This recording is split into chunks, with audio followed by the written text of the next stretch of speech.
Hello, কালকে সারা রাত তোমার ফোন ওয়েটিং ছিল, আর আজকে তুমি কল ধরতেছো না, এগুলোর মানে কি মাইশা? আম্মুর বাসার দিকে আসছি, এখানে তো নেটওয়ার্কের সমস্যা। কোথায় এখন তুমি?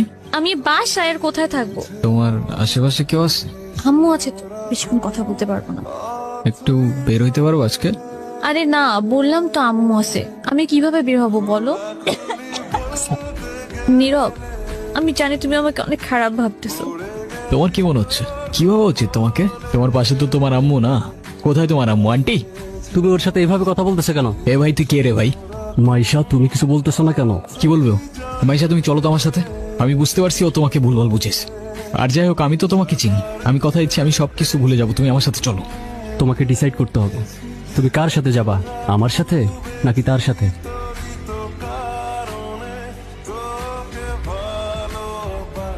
নীরব, নীরব, তুই এগুলা কি করতেছস? পাগল হয়ে গেছস?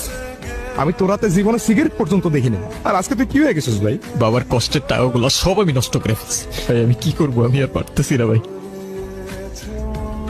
নাম কি ওর? মিনু। ওকে রাস্তায় ফেলে চলে গেছেন না? আপনার কি কোনো কমন সেন্স নাই নাকি? এত ছোট্ট একটা বাচ্চা, ওরা কথা বলতে পারে না, তবে নিজের চোখ দিয়ে ওরা নিজের অভিমান প্রকাশ করে। কখনো বোঝার চেষ্টা করেছেন সেটা? আরে অথই, তুই এনে আরে ভাই বললেন না, এই ছোট্ট একটা বাচ্চারে রাস্তায় ফেলে চলে গেছে।